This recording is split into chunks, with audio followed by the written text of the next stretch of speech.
ahí puso su tienda. Ahí estamos en vivo. Hola, estamos en Ligas Revueltas en esta transmisión de viernes por la tarde. Hoy vamos a hablar sobre, vamos a presentar, o se va a presentar un libro en este espacio llamado Héroes Míticos de Oaxaca, de Juan de Dios Gómez Ramírez. Y pues bueno, aquí está con nosotros el autor y otros invitados que usted ya no conoce, y si no conoce, mejor que no conozca. Y bueno, pues vamos empezando, ¿no? Si se quieren presentar, ir presentando por favor con la gente, con la banda. Hola, soy Juan José González. Juan José González. Me llaman el biotrovador. El biotrovador. El biotrovador. Autor. Hola, ¿qué tal? Mi nombre es Juan de Dios Gómez.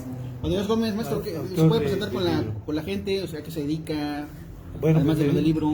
Aparte de dejar pasar la vida, me dedico al periodismo y pues a realizar cursos de arte y cultura de Oaxaca. Muy bien. Yo soy el profesor Marcial Rodríguez, soy promotor cultural y lector aficionado y amigo de los amigos. Muy bien, muy bien. Bueno, pues vamos a Lalo, bueno, ahorita que aparezca Lalo porque está por allá en el fondo. Pero pues vamos haciendo una introducción sobre este libro. ¿De qué trata el libro? ¿Cuándo surge? ¿Cómo es la génesis de Héroes Míticos de Oaxaca, maestro Juan de Dios?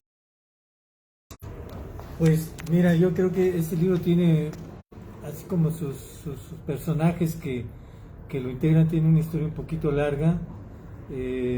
Surgió de una idea de trabajar con los niños.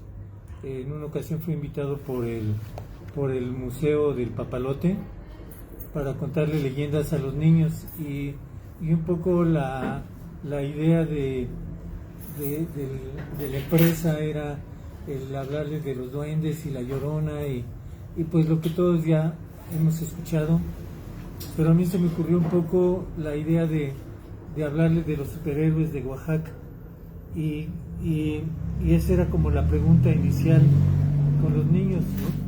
Si conocían algún superhéroe de Oaxaca, ¿no? Así como los que aparecen en los cómics. Y bueno, pues esto causaba un poco como de sorpresa a los niños porque no se habían preguntado o no se habían hecho esta pregunta. Y aunque uno de ellos en uno de estos grupos me dijo que uno de los superhéroes era Benito Juárez, pues le dije que estaba más o menos muy cerca de las cosas, pero había otros, como los de los cómics, que usaban elementos mágicos para poder realizar sus hazañas y sus proezas. Y ya un poco con esa introducción empezaba yo a platicarles de esas historias, pero un poco improvisadas porque muchas de esas historias estaban en mi memoria como parte de la oralidad, ¿no? De lo que se contaba cuando era chavo, lo que se contaba en la escuela, lo que se contaba en la familia y eso me fue creando la inquietud de averiguar quiénes eran esos personajes y documentarme un poco más acerca de ellos.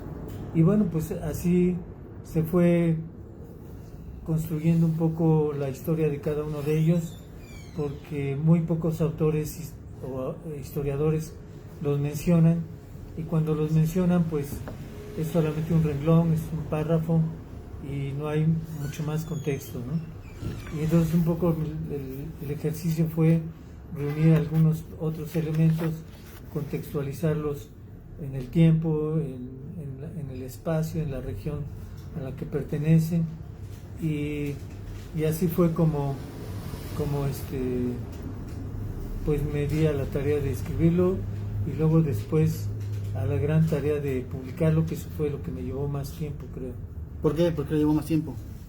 Bueno, porque no hay una institución o una empresa que esté interesada en editar libros de autores que no sean de su simpatía, y por otro lado pues es un poco caro sacar una edición, y bueno, tuve la la fortuna de interesar a dos organizaciones políticas campesinas.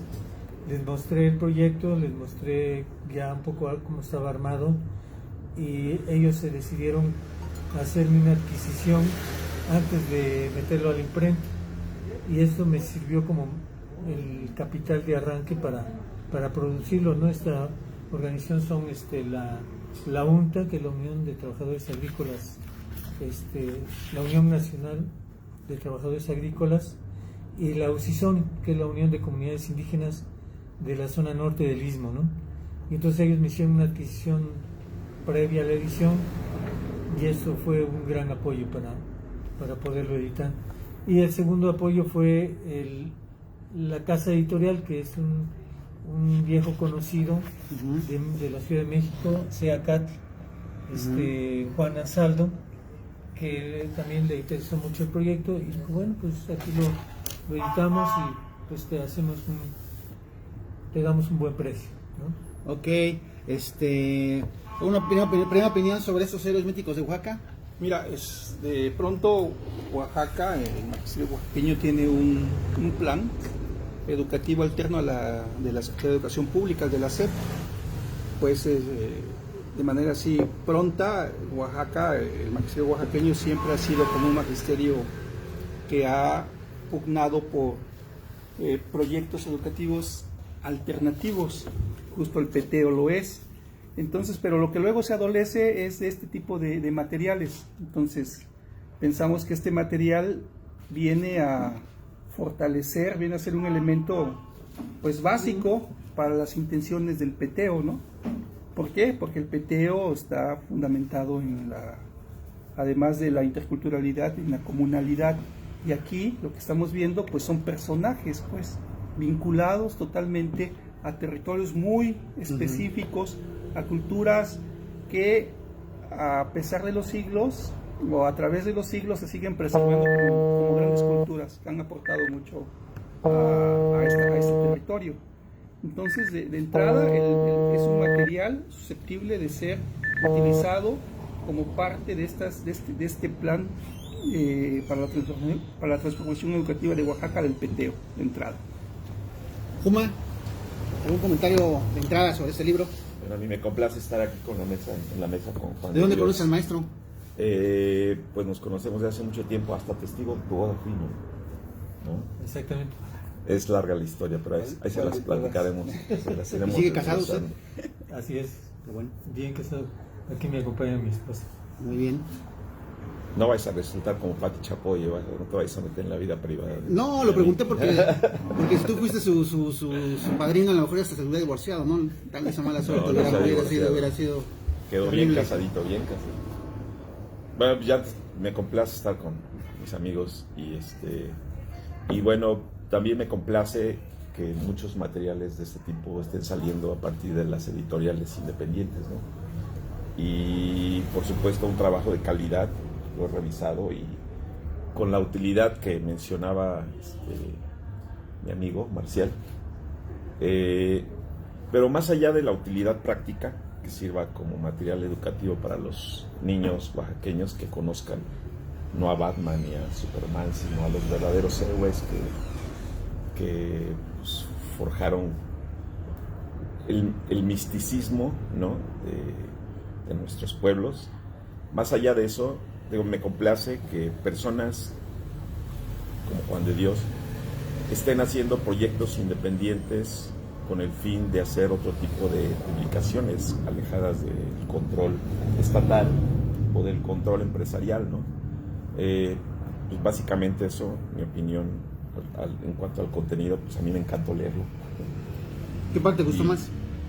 Pues por supuesto hay cosas que yo desconocía, ¿no? De muchos personajes prehispánicos, parte de la mitología. Muchos conocemos mucho de la mitología griega o conocemos mucho de otro tipo de mitologías, ¿no? Pero es interesante meterse a la mitología de nuestros pueblos originarios. Pues básicamente lo que más me gustó es descubrir cosas nuevas que yo no conocía, ¿no? Aquí, ¿qué héroes destacaría usted, maestro? Mira, está rápida. El flechador del sol, la historia de Sancino Sanay. Ese es muy interesante. Luego como hay alguna confusión, bueno, hay que decirlo también. De pronto el magisterio oaxaqueño, a lo mejor también el magisterio en general, se acota mucho, está muy condicionado por el programa oficial de la Secretaría de Educación Pública. Y luego no conoce sus entornos inmediatos, sus entornos culturales inmediatos, ni su gran riqueza, ni su diversidad. Aquí en Oaxaca pasa mucho con las regiones y con las lenguas, por ejemplo. Luego entonces también pasa con sus héroes, pues, ¿no? O sea, son personajes desconocidos, ¿no? O sea, más fácil te mencionan al Chavo del Ocho o al Chapulín Colorado como un gran héroe que al Flechador del Sol, por ejemplo.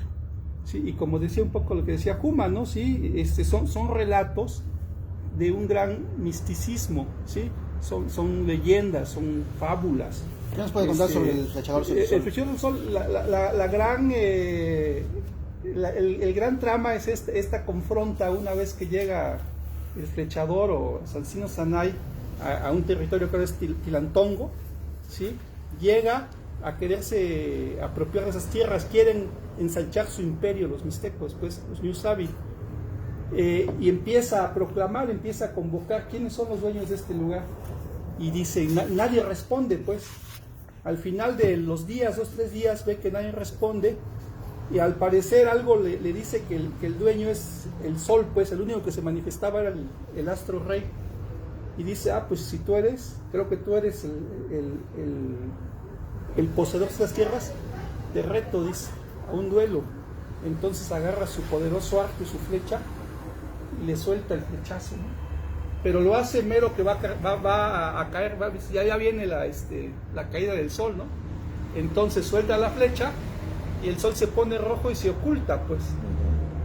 Muere, dice, ¿no? Así, perdón la expresión, me lo chingué, ¿no? Sí le di, lo ensangrenté, ¡pum! Fenece. Luego entonces yo soy el amo y señor de este territorio. La historia es fantástica, ¿no? Pueden decir, es muy mitológica, es muy mágica, pero pues qué otras historias no lo son, ¿no? Claro. El niño del 24 de este mes, ¿no? Por ejemplo. Maestro, ¿qué nos puede contar de Petela, el patriarca de los Viniza? Pues mira, esa es una historia bien interesante, porque como casi todos los personajes de este pequeño librito, tienen elementos que muestran que existieron en alguna época. Y bueno, a él se le conoce por ser uno de los guías de los zapotecos, ¿no? Como sabemos, todos los pueblos llamados originarios de Oaxaca pues vinieron de alguna parte, ¿no? Ninguno surgió de aquí como el Pithecanthropus erectus, ¿no? Sino todos vinieron de alguna región del mundo, aunque no se tiene la certeza de dónde. Pero según algunos documentos, pues él fue el que guió al pueblo zapoteca de alguna región donde vivían después del último diluvio. Como sabemos, pues los diluvios no son solamente bíblicos, sino son fenómenos geológicos y medioambientales que se dieron después de las glaciaciones. Y entonces llegaron a esta región de Oaxaca, se refugiaron en algunas cuevas de algunos altos cerros, y cuando los niveles del agua bajaron, ellos también empiezan a buscar un lugar donde asentarse y van a dar por la región por la zona de Teotitlán del Valle, donde fundan una de las primeras, según la leyenda, ¿no? Uno de los primeros asentamientos, que es un sitio que tuve la fortuna que me llevaron la gente de Teotitlán, que es un sitio que todavía no ha sido explorado arqueológicamente y está todavía oculto bajo el bosque, ¿no? Está en el cerro, y bueno, pues ahí cuentan que allí es donde se asentaron primero los zapotecos, había muchas lagunas en el valle de Tlacolula, en general en valles centrales había muchos, dijéramos, en muchas zonas lagunares, y por eso no se asentaban tan propiamente abajo, sino siempre en las partes altas. Y bueno, esa es, dijéramos, como la tradición oral, pero ya en los documentos, por ejemplo, en los escritos coloniales que se conocen como las relaciones geográficas de 1570, el rey de España envía un cuestionario para ser aplicado en todos los pueblos grandes de la Nueva España, y en ese cuestionario pues hay una serie de preguntas de sus prácticas religiosas, y ahí se menciona a Petela precisamente, que fue descubierto en los pueblos de los Sozolotepec como una momia que se veneraba, y cuando hubo una gran epidemia descubrió el sacerdote que allí iban los sacerdotes indígenas, los principales, a hacer ofrendas y hacer ceremonias para pedir pues que la gente no se muriera como se estaba muriendo. Y él espía y encuentra ahí a la momia, ¿no? Que la describen como sentada, y pues detienen a todos, confiscan la momia y la queman en un auto de fe, y seguramente a los sacerdotes también, ¿no? Pero como unos 40 años después vuelve a ocurrir otra epidemia, y entonces había otro sacerdote, y descubren que precisamente los que quedaban supliendo a esos sacerdotes indígenas iban a otra cueva a hacer estas ceremonias, y entonces al espiarlos descubren que ya no veneraban una momia, sino eran las cenizas de la momia que habían quemado. Y entonces pues igual lo confiscan, detienen a los sacerdotes indígenas, a la gente, los enjuician, los llevan a Miahuatlán, y ahí les aplican la ley española, que es quemarlos vivos, y bueno, primero estrangularlos y luego quemarlos vivos. Y entonces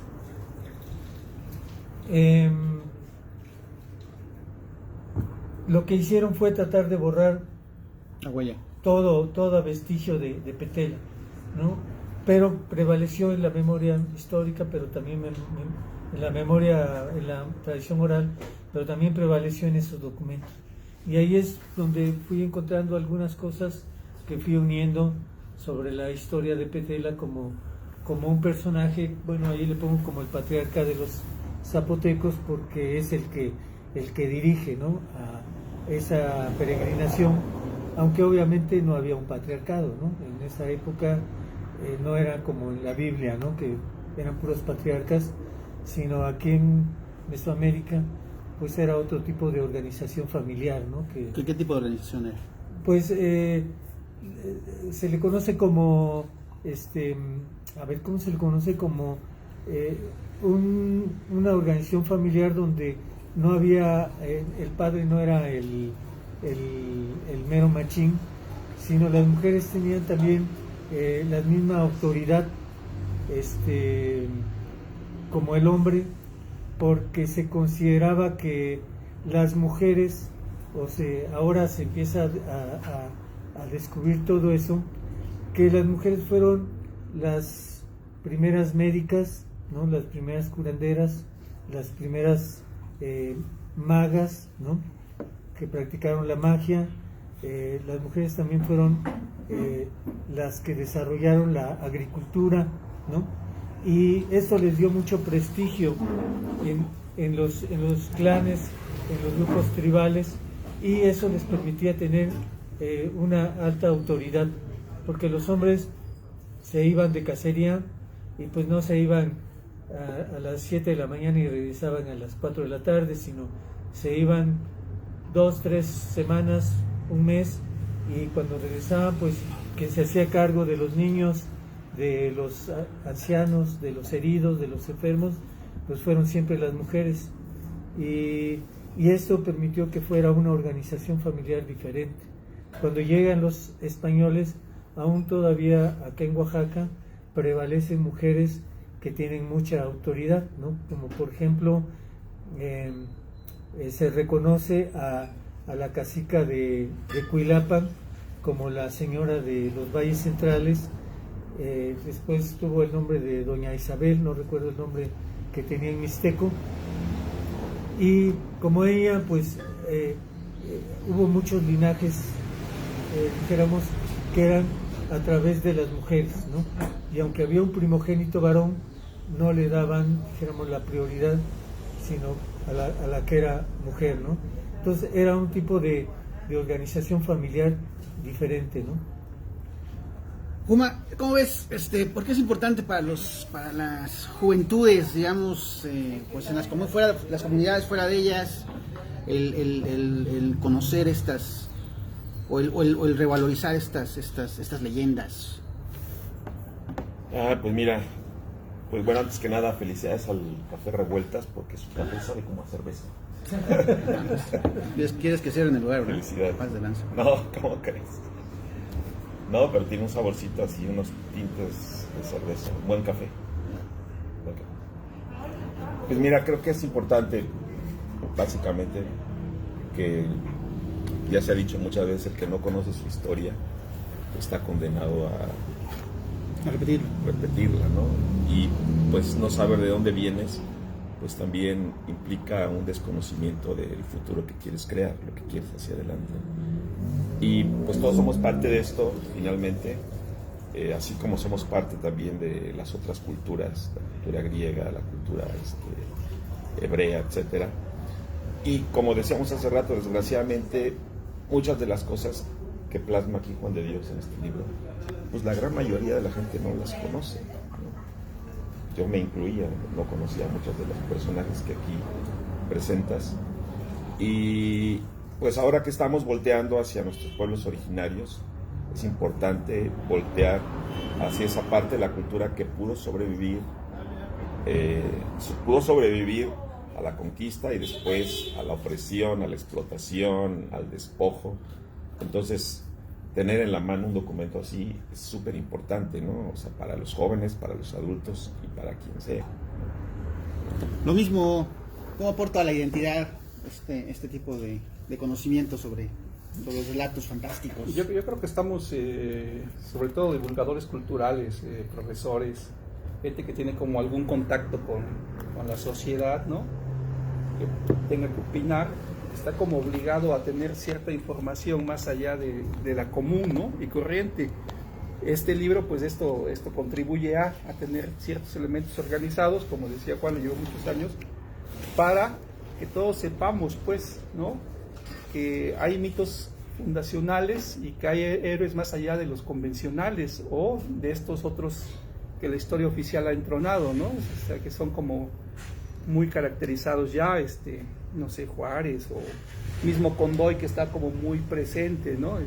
O hay ciertos personajes que la historia oficial los ha reivindicado, y aquí hay personajes que muchos son totalmente desconocidos, ¿no? O son de un conocimiento demasiado local, ¿no?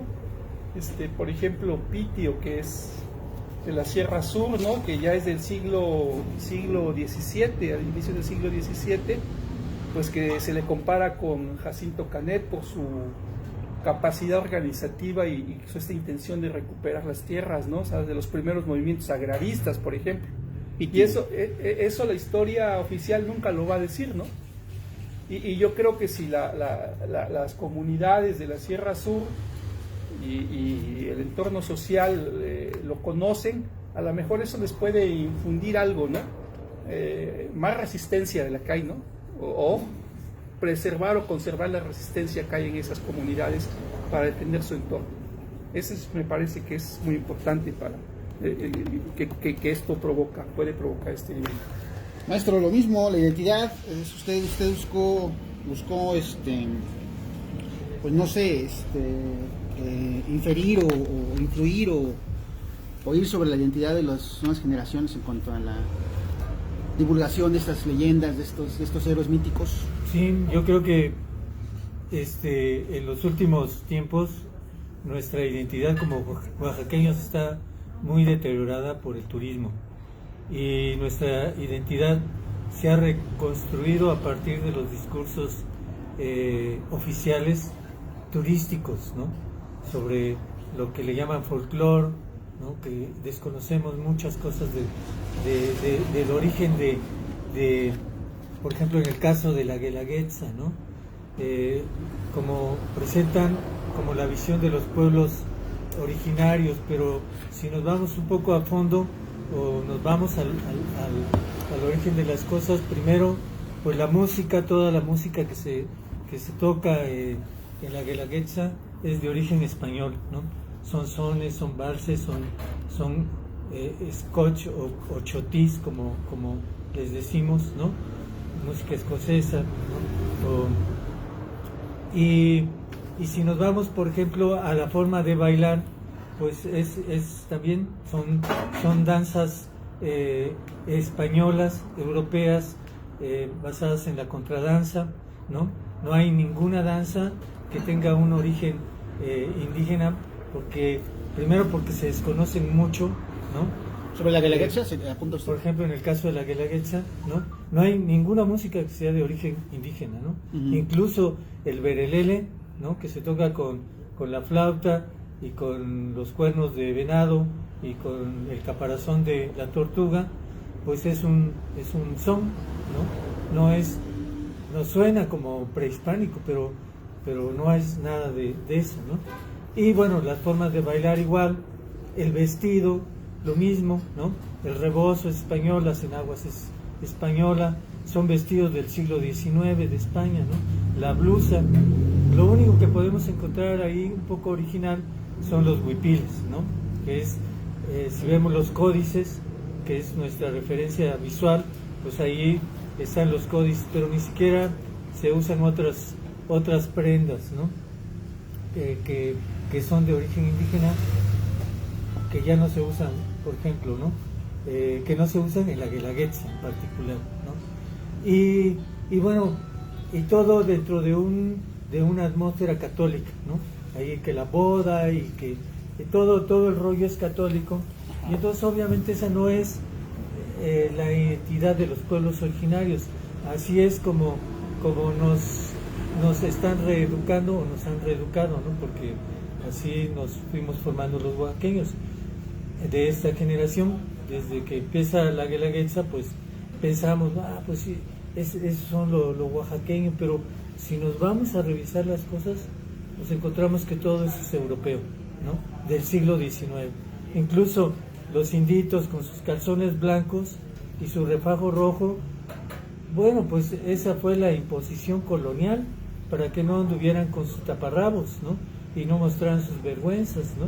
Entonces los sacerdotes los obligan a usar esos pantaloncillos que les llaman calzones de manta, pero esa es, dijéramos, una vestimenta de la imposición colonial, no es una vestimenta que nos dé autenticidad, ¿no? Y bueno, pues esa es, dijéramos, como la ideología en la cual nos tenemos que identificar.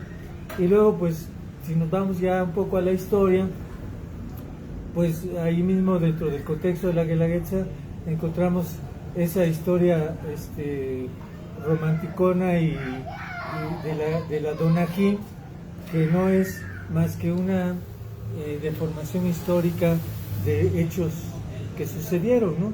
Y se hace, dijéramos, para complacer al turismo, ¿no? Para complacer a los extranjeros que vienen a pagar aquí su lana, para que incluso nosotros seamos como nos quieren ver, ¿no? Como artesanos, como typical curios, ¿no? Porque a final de cuentas eso es lo que le interesa a las grandes empresas hoteleras, transportistas y restauranteras, que son las únicas beneficiadas en todo este proceso turístico, porque lo que es, dijéramos, la cultura que van desarrollando por naturaleza las sociedades, pues no es así, ¿no? La cultura que está desarrollando la sociedad oaxaqueña está sustentada en el turismo, ¿no? En dar una imagen para agradar a los visitantes, ¿no? Y aunque dejemos de ser tan auténticos, ¿no? Aunque dejemos de ser lo que queremos ser, ¿no? Y ya nos tenemos que comportar como nos piden que nos comportemos, que hablemos inglés, que seamos amables, aunque te voy a decir lo que yo creo, los oaxaqueños culturalmente somos un pueblo muy hospitalario, porque Oaxaca está ubicado en un punto tan estratégico, la ciudad de Oaxaca, en un punto tan estratégico que forma parte de un corredor de norte a sur y de sur a norte, ¿no? Y cualquiera, en tiempos de que no había aviones y que tenía que trasladarse para Guatemala, desde Estados Unidos para Guatemala, o se iba en barco o tenía que pasar por Oaxaca, ¿no?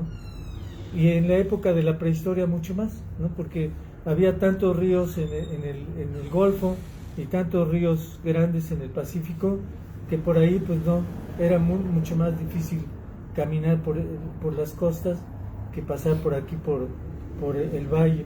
Y esto fue creando una cultura. Yo recuerdo de niños, cuando era niño, yo soy vallisto, de aquí de la ciudad, y no había tantos hoteles. Y entonces siempre en las casas la gente tenía la costumbre de darle hospedaje a los visitantes que llevan a Oaxaca, ¿no? Mi hermano mayor tenía muchos amigos, él fue pintor, y eso le mantuvo muchas relaciones con gente que llegaba de otros lugares de México. Mi hermano fue Virgilio Gómez, no. ¿Perdón? Virgilio Gómez, no. Virgilio Gómez. Virgilio Gómez fue muy Fue bien. mi hermano. Y entonces a la casa de mi mamá siempre llegaba gente de muchos lugares, ¿no? Y no sé, tal vez tendría yo como 4 años cuando recuerdo que empiezo a ver los primeros extranjeros que llegan a la casa. Algunos de ellos se hospedaban ahí en la sala, ¿no? Ahí se quedaban porque no había todo eso, ¿no? Y de repente te das cuenta que no era solamente mi casa, que eran muchas casas de aquí del centro, ¿no? Y que lo que te enseñaban... Airbnb, ¿no? Los primeros Airbnb. Así es. Y lo que te enseñaban en la casa es que cuando tocaban la puerta le decías, pues pase, siéntese, ¿no? A quien busca, siéntese, y ofrecerles un vaso de agua, ¿no? Esa era como la regla, ¿no? Entonces eso te hace pensar que era no era, dijéramos, como entregarse al turismo, sino era una forma ya de ser hospitalario, porque lo mismo... Como sigue pasando en muchos pueblos. Sí, porque lo mismo llegaban familiares de Miahuatlán, donde tengo familia, y llegaban a la casa y ahí llegaba media familia y ahí dormían en petates, todos nos acomodábamos, ¿no? Y entonces era así, dijéramos, la costumbre, ¿no? Y yo creo que eso ayudó mucho también al desarrollo del turismo, ¿no? Porque el turista no viene solamente a ver Monte Albán o a ver Santo Domingo, viene porque la gente de Oaxaca es muy particular, muy especial, ¿no? Por su comida, ellos hacen la comida, ellos son los artesanos, ¿no? Pero, dijéramos, con todo esto que está sucediendo, este fenómeno del boom turístico... La marca Oaxaca, ¿qué le parece la marca Oaxaca? La marca Oaxaca, pues obviamente Sport. entramos en esa dinámica, ¿no? Y creo que todo este soliloquio, para contestar tu pregunta, es precisamente porque necesitamos difundir nuestras raíces, nuestros orígenes. No necesitamos vender el país, no necesitamos empeñar el territorio a las transnacionales, porque eso nos va a causar un gran daño en el futuro, ¿no? Y tenemos que conocer cómo los antiguos también defendieron su territorio, como Petela, como digamos, de los personajes que están allá, Condoy, o como Sachila. Fane Cancine, Sachila, todos ellos fueron defensores de su territorio y organizaron a su gente, ¿no? Y tuvieron toda esa inteligencia de poder mantener no solamente sus tradiciones, sus costumbres, sino también su territorio. Y es algo que ha caracterizado a Oaxaca, ¿no? Que después de la invasión española, los pueblos originarios mantuvieron la soberanía de sus territorios, ¿no?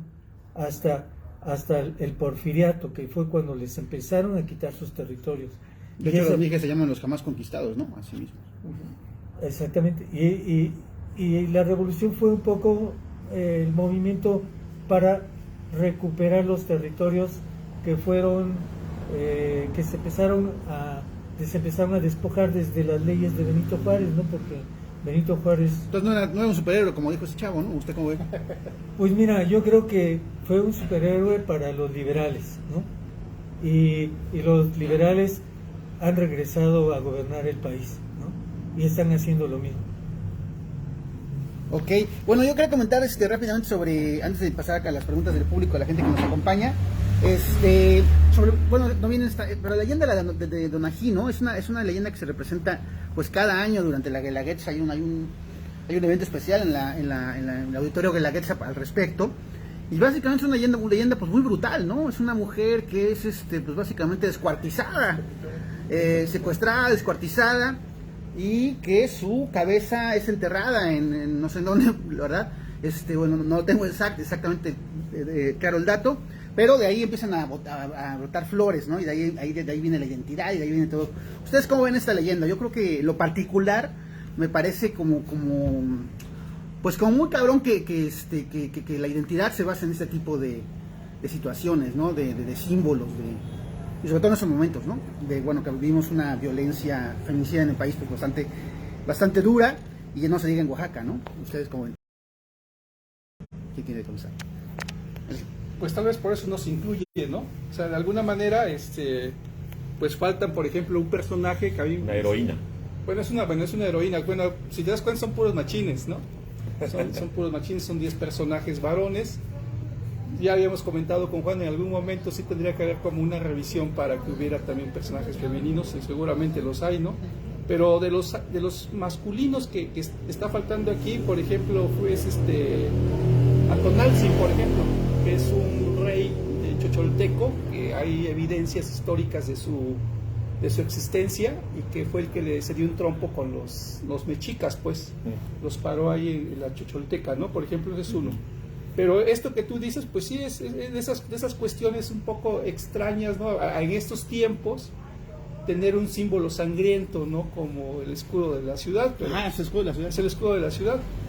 Pero pues hay religiones que tienen a un ser crucificado, ¿no? Y está por todos lados, pues va como en este tono, ¿no? Sí. Bien, ¿un comentario sobre la Donají, maestro?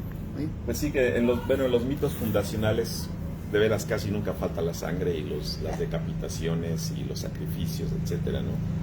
Pero en este caso, yo entiendo la cultura como un proceso cambiante, ¿no? Como fusiones de muchas culturas, como transmutaciones. Por supuesto, todo proceso que inicia fundacional tiene cambios, ¿no? Y nos llega desde muy diferentes perspectivas. En el caso de la Donají, debo admitir que a mí nunca me ha interesado conocer de qué se trata, ¿no? Solamente sé que lo representan en la Plaza de la Danza, y que, bueno, pues que a la mujer la asesinan y que se casa con alguien por ahí, creo que... Hay un triángulo entre ¿no? un mixteco y un zapoteco, ¿no? Y un mexica, ¿no? Tal vez, ¿no? O me estoy equivocando. Ya estás mojado. No, ya. Es un cuadrado. Ya estás, estás reinventando la historia. Pero sí, mira, debo admitir mi ignorancia al respecto de la princesa Donají. Pero, pues finalmente, te digo, los procesos que vive actualmente Oaxaca, turísticos, sociales, etcétera, pues las comunidades originarias no pienso que se queden cruzadas de brazos. Nunca se han quedado cruzadas de brazos ante la imposición y el saqueo, ¿no? Siempre han respondido, y de la forma más fuerte que han respondido, por supuesto, es recreando incluso las propias religiones traídas desde fuera, ¿no? La religión católica. Ellos la recrearon y la sintetizaron y la acomodaron a su forma de ver el mundo, ¿no? Entonces, bueno, tampoco yo pienso, Juan de Dios, no deberíamos de asustarnos demasiado del turismo, ¿no? Finalmente las comunidades oaxaqueñas y muchas otras comunidades de México han resistido y pienso que van a seguir resistiendo y de una forma propositiva, no solamente entregando mano de obra barata o folclore barato, ¿no? Pienso que van a responder y siguen respondiendo de forma muy creativa. Y tu libro, para mí, es una de esas formas, ¿no? Muy bien, pues vamos con comentarios del público. ¿Alguien quiere comentar algo? Por favor. Ay, por favorcito, se lo suplico. ¿Nada? ¿No? ¿Nada? Lalo, para iniciar la plática, ¿qué opinas sobre lo que hemos hablado hasta ahora? Pues primero felicitarlo, maestro. Me parece un libro muy interesante y aparte que tiene una labor social, pedagógica importante, como ya lo han mencionado en la mesa. Creo que necesitamos este tipo de literatura, no solamente los oaxaqueños, sino en general los mexicanos, ¿no? A partir de sus distintas localidades y de sus distintos estados.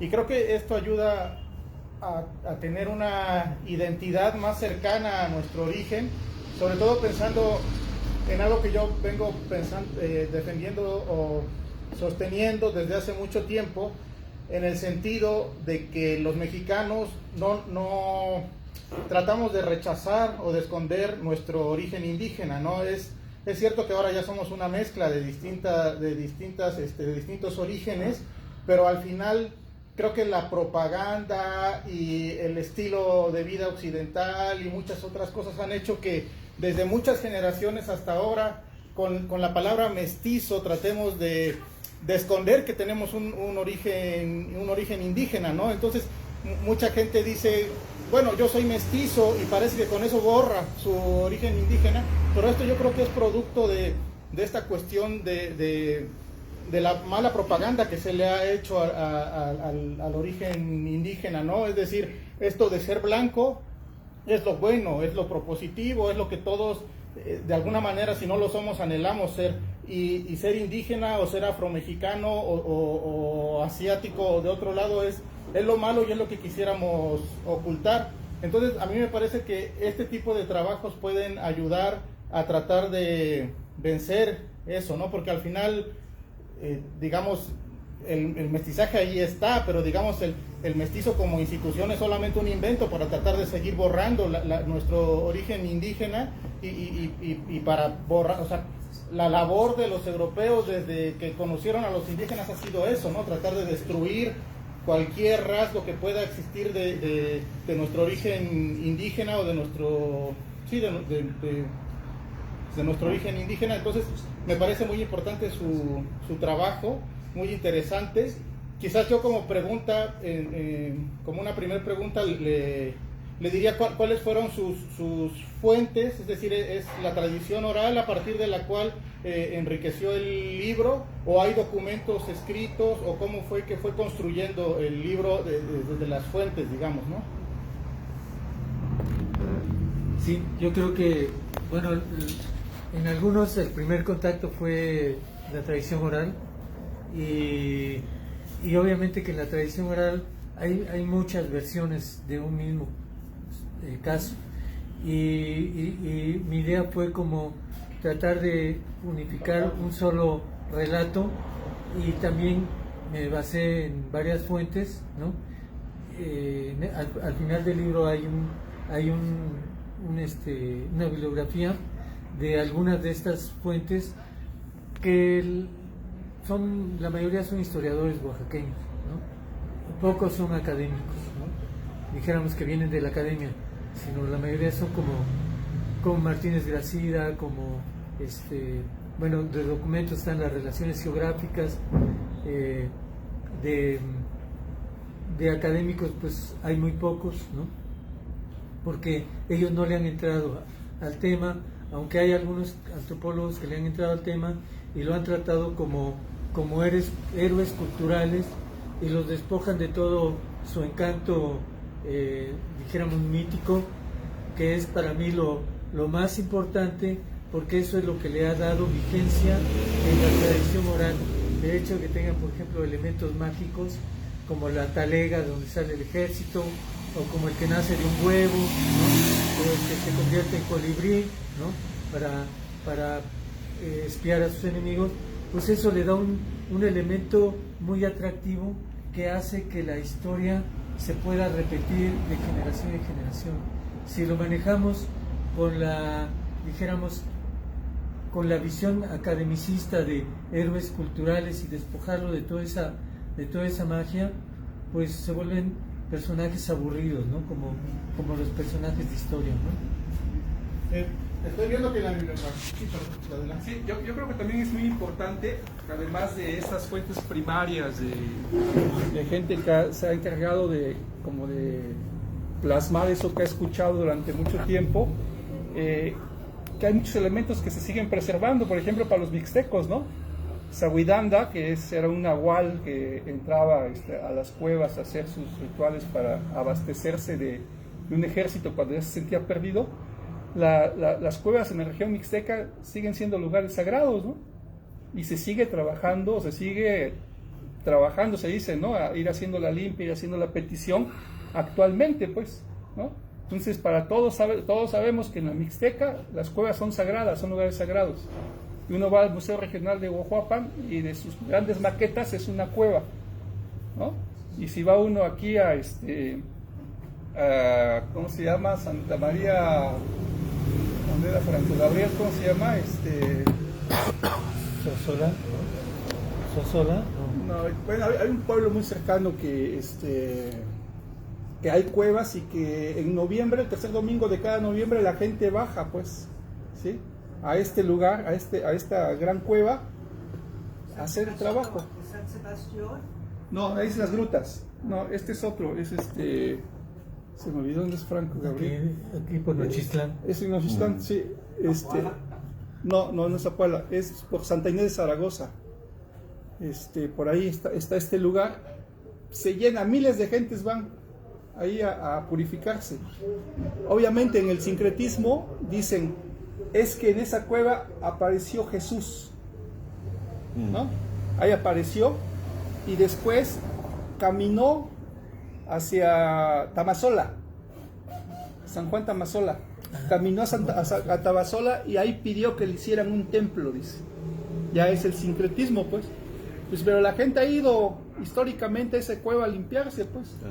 ¿Sí? Y ya bajas por la hormiga, te limpias y subes como un cerro empinadísimo, 3-4 horas a llegar a este lugar, a otra limpia ya más contemporánea, ¿no? La católica, pues. Entonces son elementos que están ahí, pues, ¿no? Y que le dan, por decir, veracidad, ¿no? a esta información de boca a boca. Y es un poco lo mismo que pasa en Huautla, ¿no? En Huautla hay un cerro sagrado, ¿no? Que tiene también un origen milenario, ancestral, y cuando llegaron los españoles ya lo mezclaron ahí con un hombre barbado, y que es el cerro del señor barbado, una cosa así, o sea, ese sincretismo al que se refiere. Como otra pregunta que haría, estoy viendo que en la bibliografía viene Federico Navarrete. ¿Qué opinan ustedes de esta, bueno, si es que la conocen, si no, no importa, de esta teoría que tiene Federico Navarrete en el sentido del indio conquistador, ¿no? Es decir, con el afán de, supongo que con el afán de tratar de reivindicar un poco la conquista de México, y esta teoría de que 400 valientes fueron los que conquistaron todo el territorio que hoy se llama México, mezcló esto y dijo que prácticamente, en alguna entrevista lo dice, prácticamente Hernán Cortés fue utilizado por los indígenas. A mí la verdad es que me parece un exceso, pues no, o sea, yo creo que sí hay una combinación de alianzas y que son obvias y que ya todo el mundo sabemos, pero creo que Federico Navarrete, en el afán de querer justificar esta cuestión, también cae en otro exceso, ¿no? Porque al final de cuentas, de que fuimos conquistados por los españoles, a mí me parece que los resultados son claros, ¿no? Y por eso ahorita estamos hablando español y no zapoteco, o mixteco, o ayuco, o otra lengua, y lo mismo podemos decir en cualquier otra parte del país. Entonces no sé si conocen esta teoría que yo denomino la teoría del indio conquistador, y cuál es su opinión al respecto, a la mesa en general, por si alguien quiere contestar. Bueno, sí, me gustaría contestarte de la siguiente manera, ¿no? creo que los tlaxcaltecas no fueron los únicos, ¿no? También los zapotecos, en el caso de Cosijoesa, pues él hizo, cuando supo que Tenochtitlan había caído en manos de los españoles o de los tlaxcaltecas, como dijera este compañero, se declaró, bueno, mandó su embajada, sus embajadores para declararse vasallo de la corona, pero yo creo que son interpretaciones personales, ¿no? De cada quien, cómo lo ve. En este caso algunas personas me dicen, no, pues es que Cosijoesa también fue un traidor de los zapotecos, ¿no? Otros dicen, no, pues ¿cómo crees?, ¿no? Al contrario, él supo negociar mejor con Hernán Cortés, porque de otra manera hubiese sido peor para los zapotecos y hubieran sido despojados de sus territorios. Recordemos que los zapotecos preservaron su territorio hasta la ley de Juárez, ¿no? Hasta después de la independencia, la corona respetó los territorios indígenas. Claro, no como en los textos reales, sino hasta cierto punto, porque muchos españoles pues se brincaron las trancas y invadieron territorios que quisieron, ¿no? Pero de alguna manera los territorios originarios que reclamaron, que mandaron a hacer sus mapas, sus planos en el siglo XVI, de alguna manera lo preservaron hasta el siglo XIX, ¿no? Y ya con Porfirio Díaz, pues ahí les dieron, pues ahí los trataron de desbaratar completamente con Juárez y Porfirio Díaz, y los volvieron a recuperar después de la revolución, ¿no?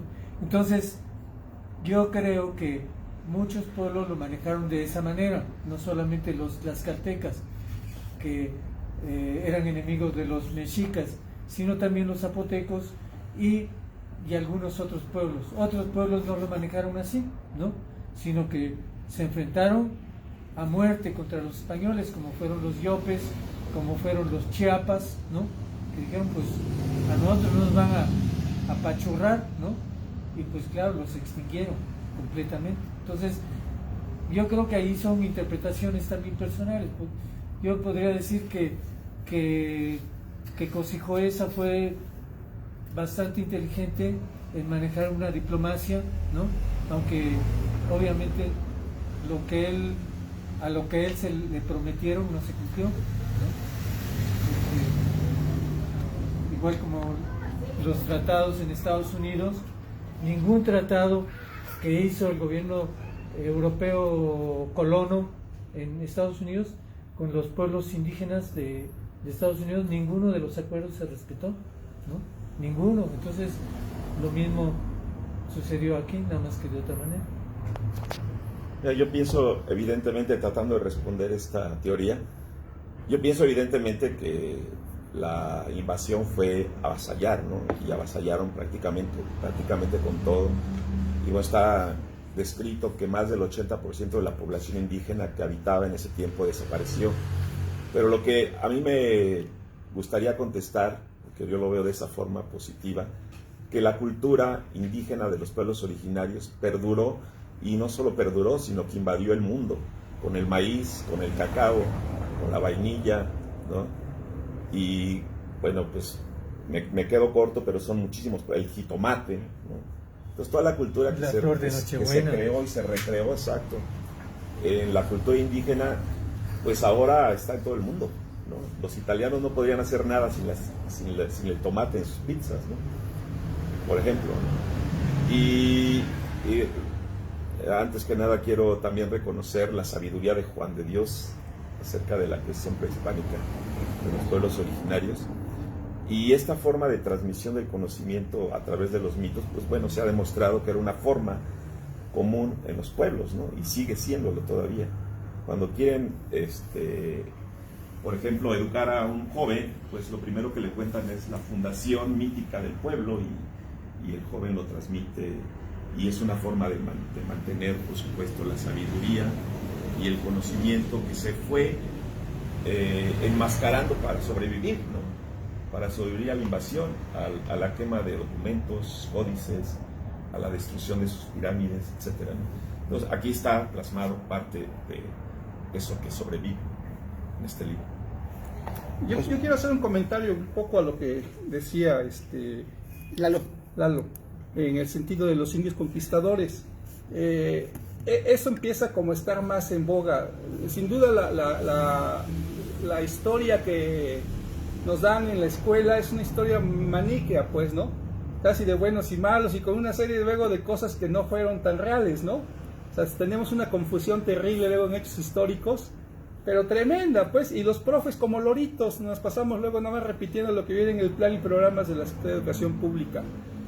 Ahorita mismo en el Museo Regional de Tlaxcala está una exposición que se llama Indios Conquistadores, y justo es en esta discusión de entender el papel de los tlaxcaltecas, ¿no? Porque no pueden ser buenos y malos, ¿sabes? Porque hay un gran mito, ¿no? Y un gran peso sobre los tlaxcaltecas como los grandes traidores, pues. Y cada vez los estudios dicen que no fue tan así, pues, ¿no? O sea, de hecho, más bien había un pragmatismo, pues, ¿sí? O sea, había un pragmatismo para sobrevivir, porque sí se sabe que la cultura mexica era una cultura avasallante, sangrienta. Y alrededor había muchos pueblos, los tecoscanos, ¿cómo se llaman ahí?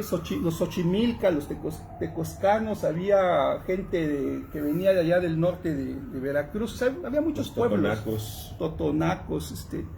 Entonces, eran pragmáticos, en algunos momentos se tuvieron que unir a los españoles para avanzar, ¿sí? Para confrontar, pero hubo momentos que también confrontaron con los mismos españoles, pues, ¿sí? Pues era así, pues, y justo no nada más eran esos pueblos, ¿no? Los tlaxcaltecas les tocó la mala suerte de que los estigmatizaron, pero cada vez se empieza a discutir realmente cuál es el papel, ¿no? De ella, como lo mismo de la Malinche, ¿no? Como la gran traidora, pues, que parió, pobre mujer, murió a los 29 años, ¿no? Era trilingüe, era políglota, los códices la reportan ahí como era la que mediaba, pues, ella llevaba su propia versión de lo que le decían, pues, ¿no? Entonces, era un personaje que justo la historia la tiene así como muy, muy estigmatizada, pero que esa es la historia oficial, pues, ¿no? Entonces ya cuando se pone uno a discutir un poquito más, con más tiento, ya empieza uno a ver que hay otros elementos que nos permiten una visión un poco más amplia. Muy bien, pues vamos con unas preguntas aquí. Alguien dijo que tenía una por allá. ¿Un comentario? ¿Pregunta? No, Sí, eso la mano. bueno, antes que nada, una disculpa y no, es que quería saber con Bukowski si era verdad, si hay esta pecocha, entonces sí me interesa, pero antes que nada, pues, quería disculparme también, ¿no? Porque es el inicio de, además, pues traigo 4 o 5 horas con embotellamientos, con la civilización y la modernidad, entre montañas mixtecas y pasando al lado de los iñiguas, que no son totonacas, ¿no? Como dicen ellos originalmente, para tratar de, pues, un poco dialogar y quizás abrir un poco el debate, ¿no? Porque oigo mucho, constantemente no hablamos de identidad. Y quizás porque a mí siempre cuando volteo hacia atrás, veo que las identidades han sido también con consecuencias, diríamos, catastróficas, ¿no? Cuando vemos las guerras, ¿no? Es decir, cuando vemos arios, judíos, hoy palestinos, vemos problemáticas judías o israelitas, que ya no sabemos si es israelita, o si es judía, o si no es judía, etcétera, o si es problemática religiosa o no. Entonces mi pregunta es eso, ¿no? Como una primera provocación, si no podríamos, o quizás es un poco a tratar de preguntarle a Juan de Dios, que siempre ahí tenemos esas posibilidades de abrir el diálogo y seguir enriqueciendo, porque nos conocemos, como dijo, en las calles del centro, cuando todavía esta ciudad todavía no se gentrificaba, ¿no? Todavía no llegaba Bukowski a los corredores y a las calles, a pesar de que recorríamos las calles y las experiencias del mezcal y otras fumarelas también que eran en esas provocaciones. Bueno, digo, hoy se puede hablar porque ya se está legalizando, etcétera, etcétera, aunque tendremos que tener quizás nuestro código para poder pasar nuestro QR, ¿no? Si somos o no somos, ¿no? Bueno, pero esa sería la primera pregunta sobre la problemática de las identidades. Y cuando digo esto, estoy tratando de decir... ¿Cree usted que las identidades determinan la violencia o sí, por ahí va? Sí, exacto. Es decir, no podríamos preguntarnos sobre lo que contienen las identidades como no identidades. Y ahí entraría quizás aspectos como problemáticas de la tierra, problemáticas del tomate, dijiste tomate, papa, etcétera, pero no nada más la materia, dijéramos el objeto bruto, ¿no? Como la papa o la tierra o el tomate. Y bueno, el tomate, pues ahí viene desde Perú, ¿no? También los orígenes, por lo que he leído por ahí, bueno, los orígenes del tomate también hay tensiones. Pero lo que me interesa a mí, creo que es la pregunta, ¿cuáles serían los contenidos espirituales? Y no estoy hablando de religiosidades. ¿Cuáles serían las problemáticas espirituales que de alguna manera resistieron más de 500 años? Porque estamos hablando de 2019, ¿verdad? 500 años de la llegada de Cortés. Estamos hablando de la caída de Tenochtitlán, que si es el inicio de la conquista o el inicio de las resistencias, o el momento donde se combinan una serie de resistencias. Y en esas resistencias, a mí siempre lo que me interesa rastrear, o es una pregunta, si en estos héroes míticos, yo todavía no tengo el libro en la mano, nada más le di una ojeada rápida ahora sí que en el que me mandaste por allí, en el rápido, ahora sí como vemos en las redes tantas imágenes, ¿no?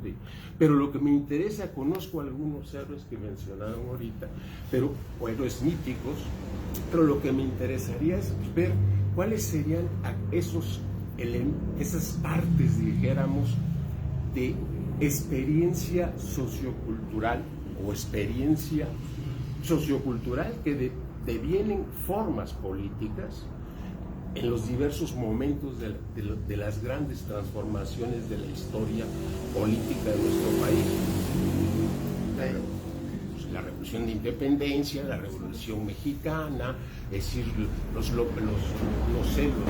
Flores Magón, etcétera, los revueltas, etcétera. ¿Cuáles serían estos elementos que pudieran estar al interior de esas experiencias míticas? Porque también los mitos son problemáticos. O sea, si son problemáticos los mitos de Benito Juárez, ¿por qué no serían problemáticos los mitos de Donaguito?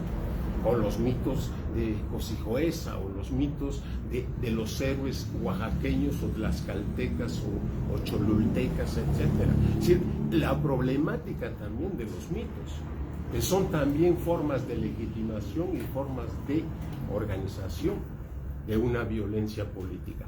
Y ahí es donde estoy poniendo en tensión las problemáticas de las identidades. ¿Hasta dónde son más chucs los guatemaltecos que los mexicanos?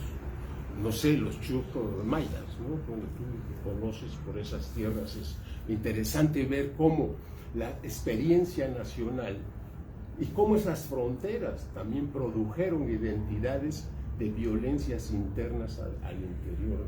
Y esto es lo que a mí me preocupa, porque todos hablamos de identidad, mi identidad oaxaqueña, mi identidad mexicana, y ya cuando decimos identidad mexicana estamos hablando de una serie de problemáticas fronterizas, a dónde se acaba México o dónde comienza México, etcétera, etcétera. o dónde comienza lo mexica, o dónde termina lo mexica, o si es zapoteco, o si es mixteco, etc. Entonces, ese sería pues un cuestionamiento, más bien un conversatorio y un diálogo, pues, para seguir enriqueciendo estas problemáticas de las palabras que desde luego producen lenguaje, y lenguaje que produce forma de comunidad y acción política. Frente a la violencia hoy de las transnacionales, frente a la violencia de los grandes proyectos de desarrollo, o los grandes, sin hablar de nombres, ¿no? Si no, ya me van a decir que viene contra alguien. Y hablo en términos de los grandes proyectos porfiristas, de los grandes proyectos de los liberales o neoliberales, etcétera, y cuáles serían hoy las formas, las posibilidades de formas de resistencia a esa violencia discursiva y ya institucionalizada por los medios de comunicación. Porque yo no oigo hablar de la problemática del Istmo, o no oigo hablar de la problemática del Tren Maya, etcétera. Pues de repente lo oigo en las redes, pero rastreando, ¿no?, las resistencias que se están dando en múltiples espacialidades, como el Istmo de Tehuantepec, por ejemplo. ¿Y qué es lo que le da la fuerza? Un enfrentamiento, las manifestaciones, las asambleas, etcétera, o hay otros elementos ahí que pueden ser importantes e interesantes, más allá de mis tehuanas, o más allá de las velas, ¿no?, que también son experiencia de mercado y de turismo ya cada vez más. Gracias, y disculpen por el... ¿Se parece usted a José Reveles? ¿Es usted José Reveles? Sí, ¿verdad? No, yo soy más bien Fer. para hacer Muy bien. Maestros, pues ¿cómo fueron las preguntas? Pues yo creo que sí le pega a algo que creo que es muy necesario de revisar, de analizar, quizá para observar el aspecto de las identidades. Se podría ver de lo particular a lo general, ¿no? Porque así lo ven mucha gente, de dónde estoy, quién soy y cómo está todo lo demás que me rodea. Pero también la mayoría, yo creo que lo vemos de lo general a lo particular, ¿no?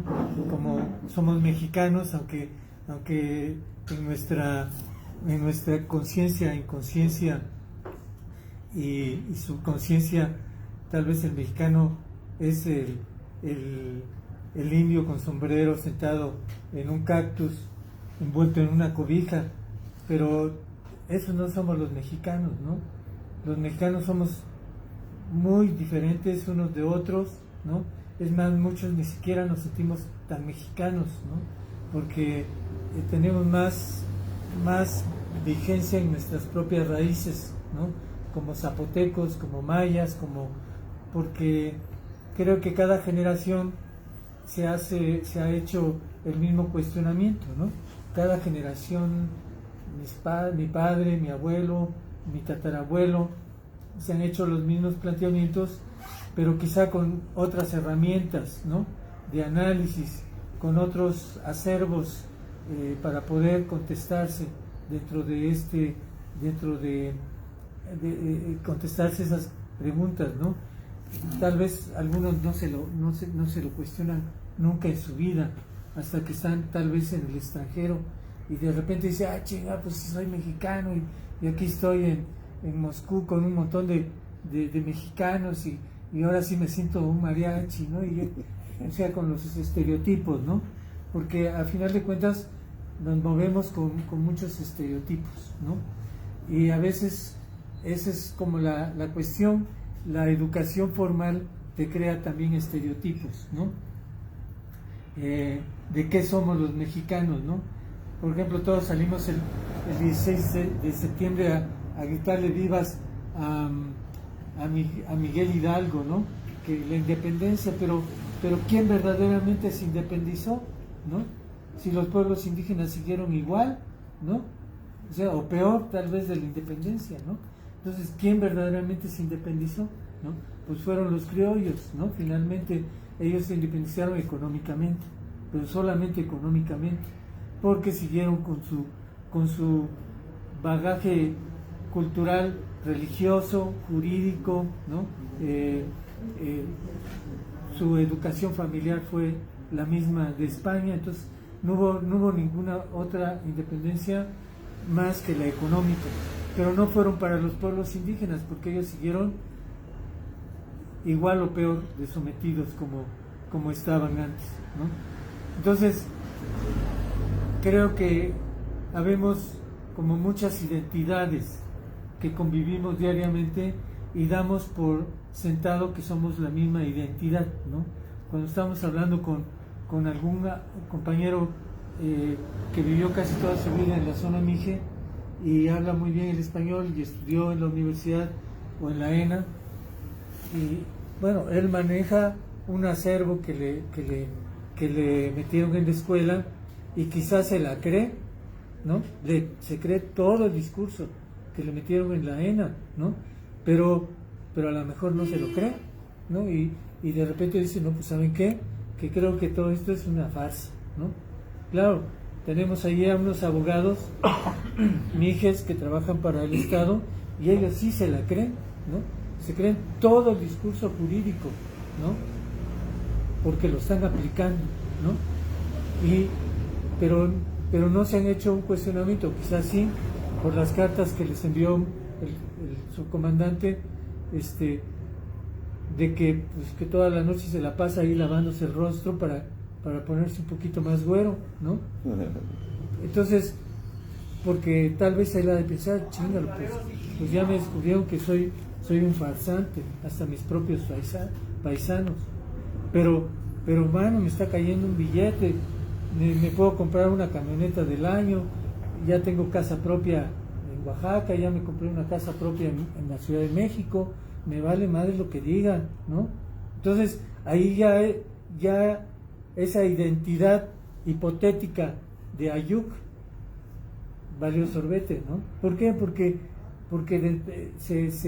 se trituró y entró dentro de otra dinámica ideológica, ¿no?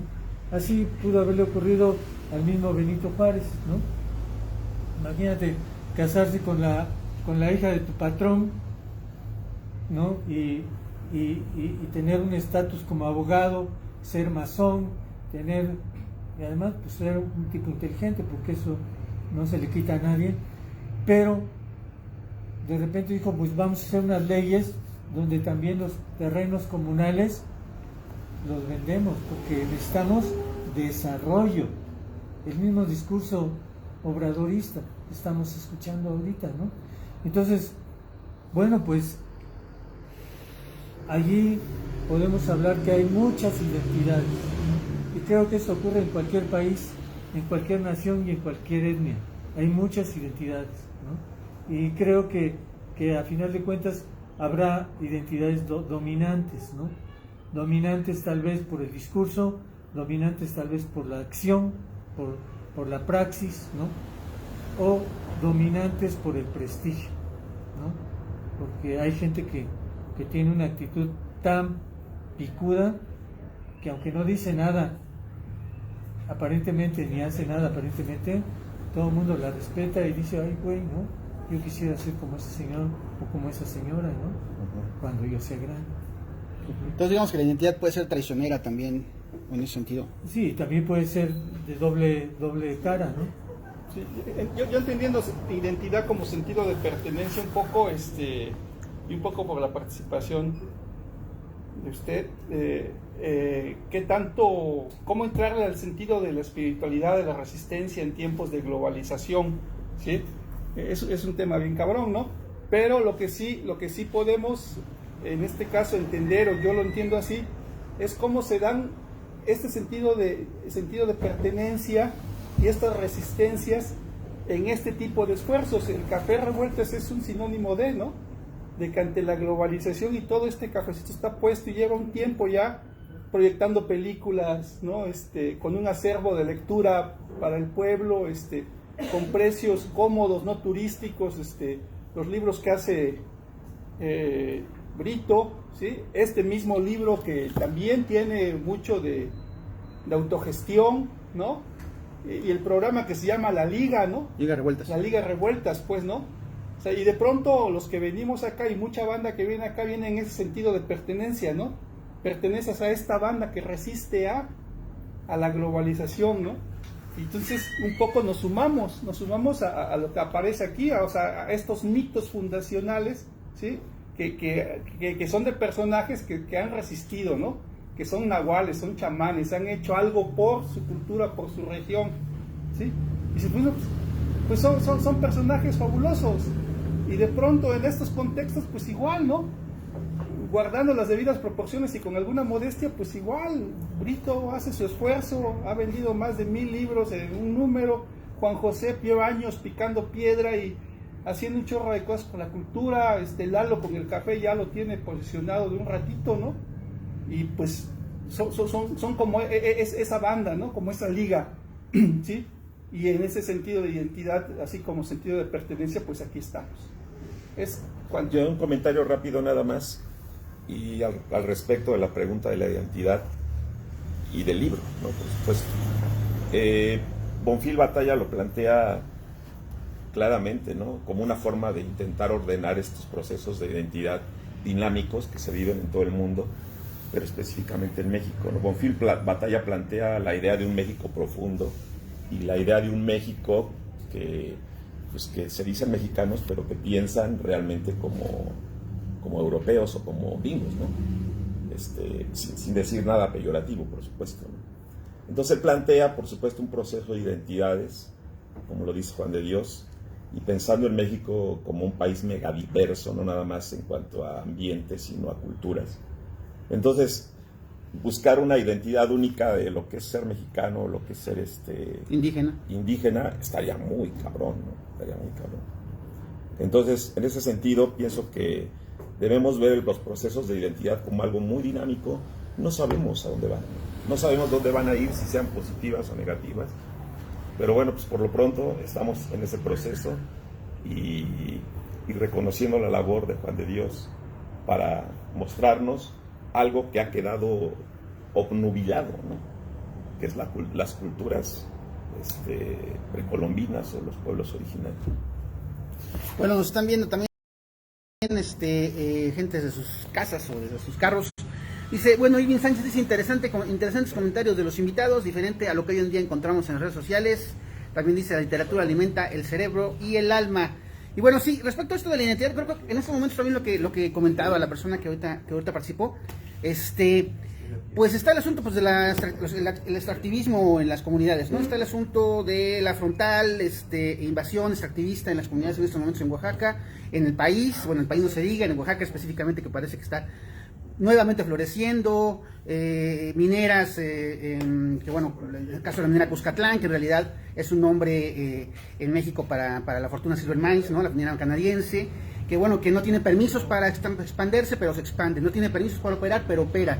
Hay las entidades gubernamentales a cargo de eso, de mediar el asunto del medio ambiente, no aparecen por ningún lado, aparecen y desaparecen. La minera, pues básicamente en el caso de Magdalena Cotlán, envenena los mantos freáticos 2 veces, ¿no? Y no pasa nada. Y entonces, hay pueblos, la semana pasada apenas, o hace unos días, me parece que el lunes hubo una conferencia de un núcleo de pueblos de los valles centrales, donde se pronuncian y dicen claramente que hicieron ya nuevamente una consulta hacia el interior de estas comunidades, donde dicen que no quieren más a las mineras ahí. Pero pues parece que eso estalla como una de estas bengalas que estallan en la noche y que no se vuelven a ver. O sea, porque, y sobre todo estallan para el poder, ¿no? Porque básicamente lo que tenemos hoy, como lo han dicho ustedes, es un gobierno pues que sí, que apoya las causas justas, pero que también las patea. Entonces, en ese sentido, este tipo de resistencia es lo que mencionaba la persona que acaba de participar hace un momento. ¿Cómo se resignifica, no? ¿Cómo se resignifica una resistencia en momentos en los que es real? En momentos en los que estuvo aquí Yasnaya Aguilar estuvo 2 veces acá, y en una de sus visitas comentaba que bueno, que hoy lo que está claro para las comunidades indígenas es que la defensa es el territorio, ¿no? porque con tiempos de cambios climáticos y con la apertura y abundancia y ¿no? y multiplicación de extractivismo de mineras y todo esto que dañan las aguas y que además provocan enfermedades que además las mismas comunidades no tienen la capacidad de absorber, porque también el sistema de salud en este país está hecho mierda, específicamente en Oaxaca. Entonces, ¿cómo este tipo de resistencias se tienen que resignificar, y en qué sentido se tienen que resignificar, y en qué sentido el escuchar o el leer las historias de héroes míticos de la historia indígena de Oaxaca tiene que pesar para las nuevas generaciones, ¿no? Bueno, alguien quiera hablar sobre esto. Maestro. Pues yo creo que, como lo dijiste, ¿no? Las actuales luchas y los movimientos de resistencia es por la defensa del territorio, ¿no? Y creo que ahí es donde reside, dijéramos, la clave de todo los movimientos de resistencia, ¿no? La defensa del territorio. Y también ahí reside la identidad, ¿no? En el territorio, ¿no? Si no hay un territorio de origen, por decirlo así, donde se recreen todos los elementos de tu cultura, pues es un poco más complicado. Claro que existen pueblos que así han sobrevivido a través de la historia, como los gitanos o como los judíos, que sin territorio ellos pudieron recrear su cultura, ¿no? Pero eso no sucede con la mayoría de los pueblos, ¿no? Que buscan establecer un territorio, y es el paisaje, es la cueva de lo que se mencionó, es la montaña, son ciertos elementos que te dan, en principio, te da esa identidad. Por ejemplo, los que somos nativos de la ciudad, pues lo que nos da identidad son las calles, ¿no? Siempre que las caminamos desde niños y las seguimos caminando ya grandes, y siempre pensamos, no, pues yo aquí jugué cuando empecé a tener uso de la memoria, ¿no? Y me escapaba yo para el Cerro del Fortín y me iba yo a los filtros cuando me jalaba yo las clases, etcétera, y eso es lo que te va dando el sentido de identidad, ¿no? El territorio. Y creo que ahí es de donde nace la lucha de resistencia. Y en esos momentos, ¿qué tan comprometida está esta resistencia? ¿Qué tan comprometida está esta identidad? ¿Usted cómo lo sopesaría? Bueno, yo creo que Oaxaca es uno de los pueblos que mayor manifiesta su movimiento de resistencia cultural, pero sobre todo territorial, ¿no? Y la prueba de ello es precisamente toda esta lucha contra las minerías, en contra de estas grandes presas, de estos proyectos como la vía transísmica, ¿no? Porque está afectando los territorios, ¿no? No está afectando, no tanto la gente está pensando, es que después va a haber muchos prostíbulos y la delincuencia, sino allí el terreno donde siembro, allí me lo van a mochar, ¿no? O el terreno del pueblo, ¿no? Nos los van a mochar, porque no es solo la vía del ferrocarril, sino son 10 kilómetros de un lado y 10 kilómetros del otro, ¿no? Uh-huh. Y ahí es donde está el tren transísmico, ¿no? El transísmico. ¿Un comentario sobre esto? Allá, mira, te hacen una pregunta. ¿Sí? Maestro, pues yo quisiera felicitarlo de nueva cuenta, porque ya estuvimos en la presentación, tengo copia de la obra. Yo lo que quería comentar es que, en lo particular, yo vengo del nuevo reino de Santander, ahora conocido como Tamaulipas, y me formé en el nuevo reino de León, que actualmente se conoce Fosfoleón. Y particularmente quería comentar esto porque a mí me cambió la vida una obra intitulada Los indios de Tamaulipas, del autor Gabriel Saldívar, del Instituto Panamericano de Historia y Geografía, donde el autor documenta cerca de 100 grupos originarios, la gran mayoría de ellos cazadores-recolectores, que fueron extirpados durante el proceso de la conquista, durante el proceso de la fundación del nuevo reino de Santander. Y para no hacer muy larga la historia, a mí me ha interesado mucho conocer Oaxaca, y particularmente estas resistencias de las cuales se está haciendo énfasis, creo que Oaxaca es corazón de la resistencia. No tenemos que ir muy lejos a la tradición, a la memoria, a la tradición oral para encontrar relatos. Por ejemplo, a mí me ha tocado trabajar en la región de los Chimalapas, donde ni siquiera hubo un enfrentamiento bélico entre los conquistadores y los dueños legítimos, ancestrales de esos territorios. En particular se hizo una negociación en la que hubo un intermediario, una especie de Fray Bartolomé de las Casas, Juan Domingo Pintado, que llevó los 25,000 pesos oro entregado en jícaras a la corona española o al virrey de la Nueva España. Y en el caso particular de los Ayuk, que ahorita el compañero hacía énfasis en la compañera Yasnaya Elena Aguilar Gil, yo creo que tenemos también la referencia de que ellos fueron los jamás conquistados, en términos de que nunca pudieron ser sometidos de manera militar. Y esto aplica no solamente para las huestes de Cortés, sino también para los conquistadores mexicas, que tengo entendido que tampoco pudieron militarmente someter a los Ayuk, para mí, mal llamados mijes, en términos de que yo he estado en comunidades como Yalala, para no ir muy lejos, donde se hace mucho énfasis también a una especie, como podríamos decir, de racismo, podríamos decir entre comillas, hacia los mal llamados mijes, de manera despectiva, de manera discriminatoria. ¿Por qué mal llamados mijes? Para los que no bueno, es una postura que quiero poner sobre la mesa, ¿no? Creo que, como ya el compañero por ahí refirió, cada grupo originario tiene como su propia nomenclatura, podríamos decir así.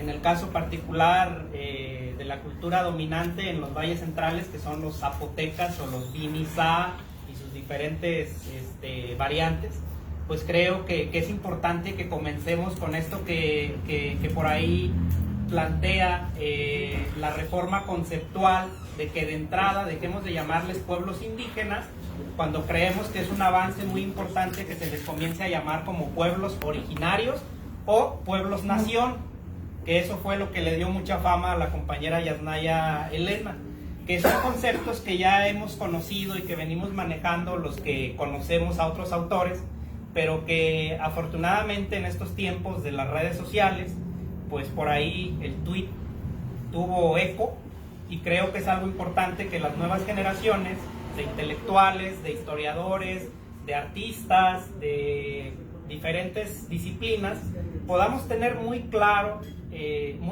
que los grupos originarios, bueno, creo que hasta el propio presidente lo tiene claro, al menos en el discurso, en Vestido por Tecuanes, en Chilapa Guerrero, dijo que los pueblos originarios son los dueños legítimos de México, o de lo que ahora le llamamos México, porque México es una nación multicultural o pluricultural, que a mí me gusta mucho cómo lo utiliza Evo Morales, ¿no? En términos de que Bolivia es reconocido formalmente como una nación pluricultural. Y creo que también nos ha hecho mucha falta entender eso, que los procesos que ha habido de parte del Estado-Nación ha sido hacia una homogenización hacia la cultura, o hacia las culturas, o hacia las identidades. Y por eso a mí, como tamaulipeco, donde hubo ese etnocidio o ese genocidio durante el proceso de la conquista, me resulta muy interesante venir a Oaxaca, repito porque no escucho al maestro, corazón de la resistencia, y donde ya le decía en la presentación que tuvo en la jícara, donde yo veo omnipresente siempre entre estos pueblos nación a la figura mítica y emblemática del jaguar. Entonces, hablaban de las cuevas, me decía Salomón Ahmad y Citón que todos los rituales que tienen que ver con las cuevas originalmente eran rituales que tenían que ver con el jaguar, porque el jaguar es el máximo emblema, tanto así que Morena ya tiene por ahí una propuesta que no sé en qué estatus esté, de que el jaguar que está en la cueva de los Machines, en las cuevas prehistóricas del ejido Unión Zapata, municipio de Mitla, sea utilizado como el emblema, el escudo de Oaxaca, y no el que estaban comentando ahorita que tenía más que ver con lo de Donají. Creo que el jaguar por ahí también tiene mucho que ver con los personajes y esa es la parte que a mí me interesa mucho. Cómo en Oaxaca sigue viva esa, digamos, Eckhart Boege la refiere como un axioma biocultural, ¿no? Un pueblo rico en biodiversidad, pero también un pueblo, o muchos pueblos nación, ricos en cultura, en lenguas, en gastronomía, en cosmogonías o cosmovisiones, que yo creo que es algo muy importante de lo que todos deberíamos estar muy conscientes y que es la pauta también que nos va a permitir eso que están hablando ahorita, la defensa del territorio o de los territorios, porque finalmente lo que se está dando ahorita son procesos de irrupción del tejido comunitario a través de muchas estrategias. Bien lo dice la sabiduría popular, crea división y vencerás.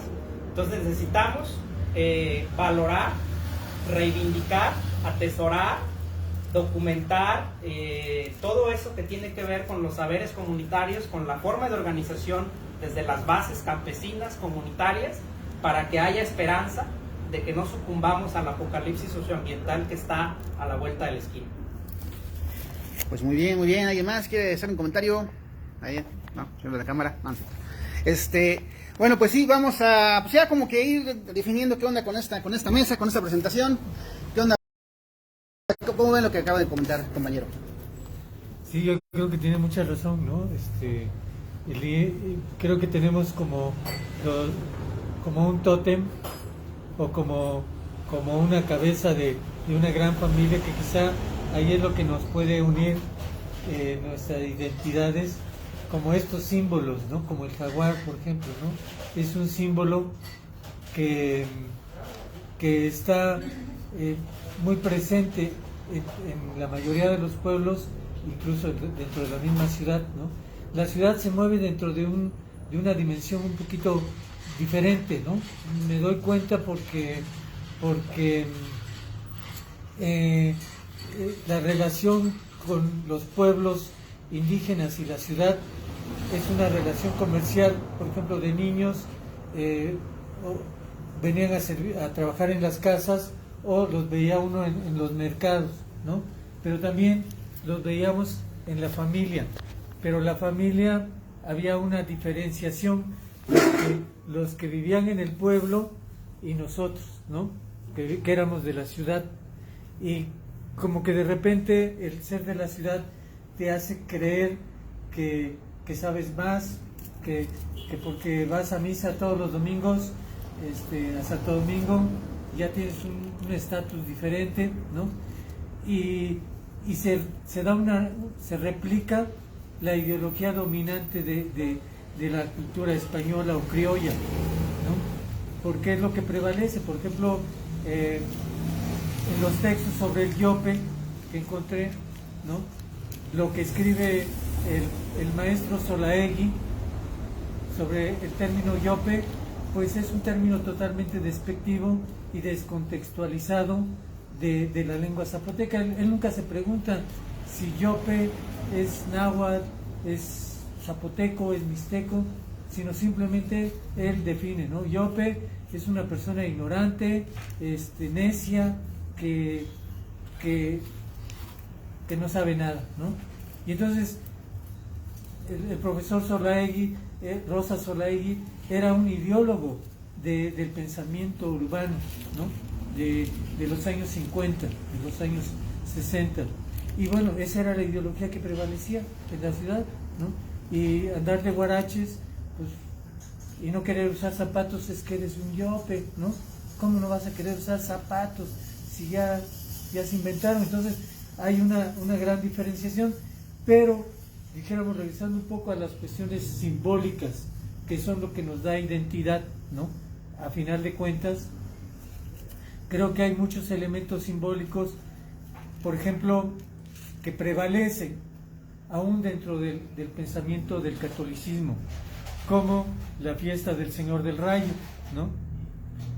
El rayo es un elemento simbólico que está presente en todas las culturas de Oaxaca y más allá de las fronteras de Oaxaca, ¿no? El rayo es una divinidad prehispánica y quizá prehistórica también, pero que en el presente en la ciudad de Oaxaca y en el corazón de Oaxaca y en la catedral de Oaxaca se representa como un Cristo, ¿no? Que es el Señor del Rayo. Pero si vamos a España y preguntamos, a ver, ¿dónde hay un Señor del Rayo aquí? Pues los españoles se van a reír, porque allí no hay ningún Cristo con esa connotación, ¿no? Como Señor del Rayo. Entonces, el símbolo que es el rayo está dentro de toda una serie de elementos ya no propiamente indígenas, ¿no? Pero está dentro de nuestros elementos culturales cotidianos, como el jaguar. Por ejemplo, aquí en Oaxaca le decimos a los gatos biches, ¿no? Es biche, es un bichito, bichito, ¿no?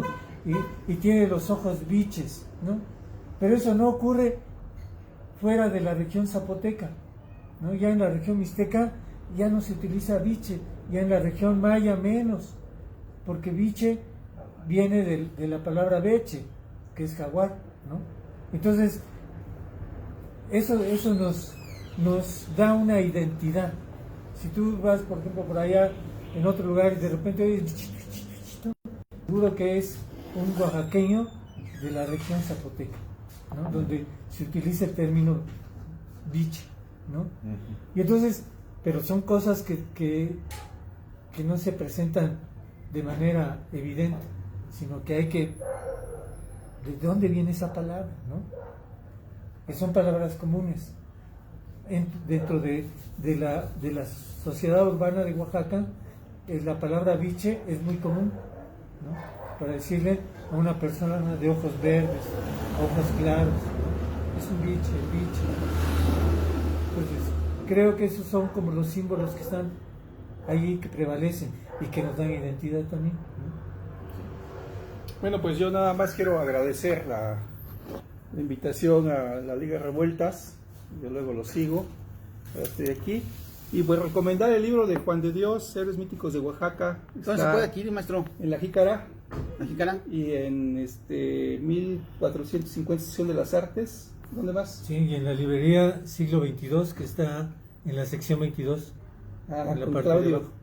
Con Claudio. Y también en una librería chiquita que conocimos por ahí, que se llama El Ático, que está en Murguía. Muy bien. ¿Cuánto cuesta? Y también aquí Ay, sí. lo pueden conseguir. Cuesta 100 pesos. 100 pesos. Muy bien. Uma. Pues yo también agradecer a Juan de Dios, a la Liga Revueltas, por estar aquí compartiendo con ustedes en esta mesa. Y mi último comentario pues va en el sentido de lo que decía Eli, ¿verdad? De lo que decía Eli, de los procesos de identidad que tienen que ver con el medio ambiente y con esto que está sucediendo actualmente. Evidentemente hubo una invasión, hubo saqueo, hubo despojo, hubo avasallamiento de muchas culturas, ¿no? Y por supuesto la resistencia implicaba no solamente la lucha armada, sino también la lucha espiritual, ¿no? A través de los rituales, del idioma, etcétera, etcétera, etcétera, ¿no? Y pienso que el cultivo del maíz, para mí, como el mito del jaguar, como la cultura del jaguar, son dos de los elementos que definen claramente lo que es la cultura mesoamericana, o lo que llamaba en México profundo Bonfil Batalla, ¿no? Y que influyó no solamente en Mesoamérica, sino en muchas otras partes del mundo.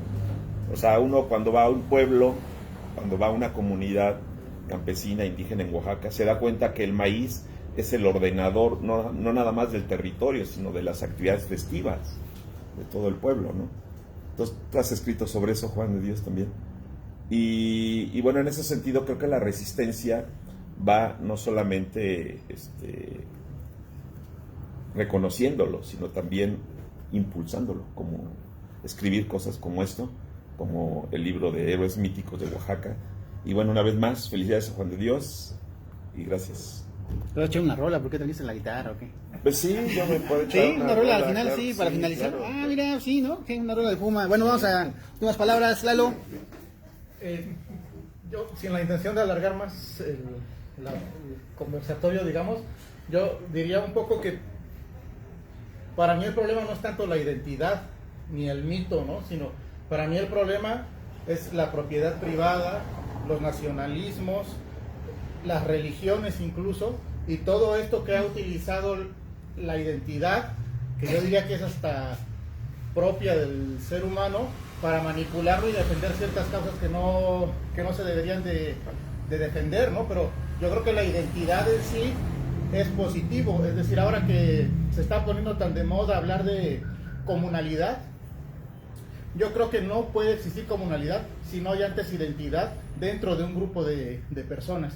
Y lo malo es esto, ¿no? Lo malo es la propiedad privada, los nacionalismos, o sea, las guerras realmente son utilizadas por los estados modernos, digamos, pero con fines patrimoniales, por decirlo de alguna forma, ¿no? Es decir, sí hay pretextos raciales, étnicos, y se han sustentado en religiones incluso y en miles de cosas, pero al final de cuentas, si revisamos la historia universal, la cuestión únicamente es patrimonial, es ensanchar la riqueza de los reinos, de las naciones, etcétera, etcétera, etcétera. Entonces, mi punto es que creo que la identidad sin propiedad privada, sin nacionalismos, tendría otro matiz y otra perspectiva distinta. Y agradecer a todos los presentes por haber venido, y pues sí, estamos muy contentos de tenerlos aquí, de haber tenido esta plática. Muy bien, Pedro Páramo Rodríguez, miren, está aquí y está allá, ay sí, todos lados, dice, buena mesa con Juma, Juan de Dios y amigues que nos acompañaron en Liga Revueltas. Entonces, ¿qué onda, Juma? Sí, ya viene hablando de Pedro Páramo, bueno, no de Pedro Páramo, sino del que escribió Pedro Páramo. Yo me conocí por ahí una rolita que curiosamente es una recopilación de versos que hizo Juan. Voy a cantar esta canción para Rolita. festejar a mi amigo Juan. ¿Cómo se llama la rola? Se llama El Gavilán. Que bueno, esta canción le puso música a Marcelo Alejandro, pero pues es una recopilación que hizo Juan Rulf. Hasta donde sé.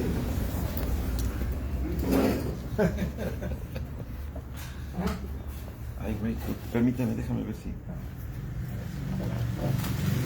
No, es que yo uso un aparatito que se llama Capone, soy malísimo para la guitarra. Perdón, ya se cayó un libro por ahí. Hay un librito. Y mira que se la llevo para tocar en otro lado. Quién sabe si lo dejó. Si no va a salir muy duro. Sí se lo llevo. Con la percusión. Sí se lo llevo. No, la voy a hacer así sin capa. ¿Esta plumita no te sirve? No, es que uso una cosa para subir el tono. Ah, ok. Que la voy a hacer así. Tranquila, pues nada subido de tono, por favor.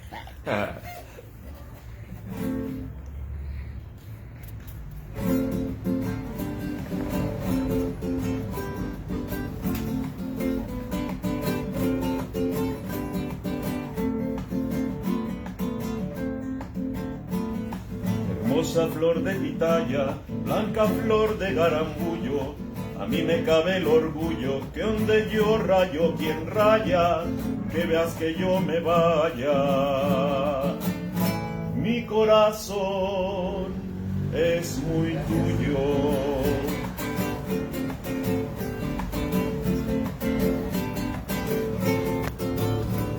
El pájaro carpintero para trabajar se agacha, cuando encuentra su agujero hasta el pico le retacha. También yo soy carpintero cuando estoy con mi muchacha. Ay, cómo me duele el anca. Ay, cómo me aprieta el cincho. Que vas que brinco esa tranca, pa' ver si del golpe me hincho, que habiendo tanta potranca, solo por la mía relincho, que habiendo tanta potranca, solo por la mía relincho.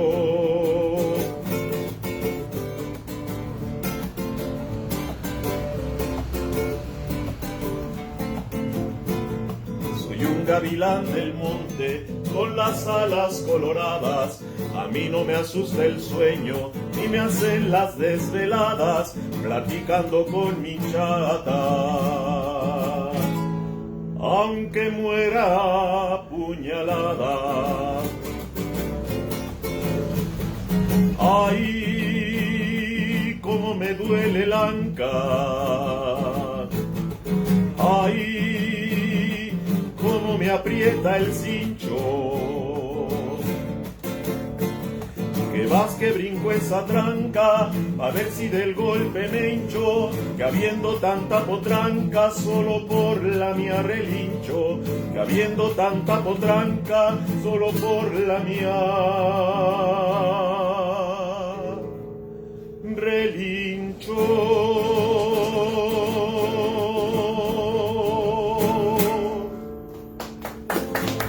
Bien, muy bonito, muy bonito. Muy bonito, muy bonito, aquí la gente ya. Pues muy bien, pues muchas gracias, Juma, muchas gracias a todos por estar aquí, a todas, todes, y pues nada, nos seguimos viendo y gracias por estar aquí en Liga Revueltas y ojalá sigan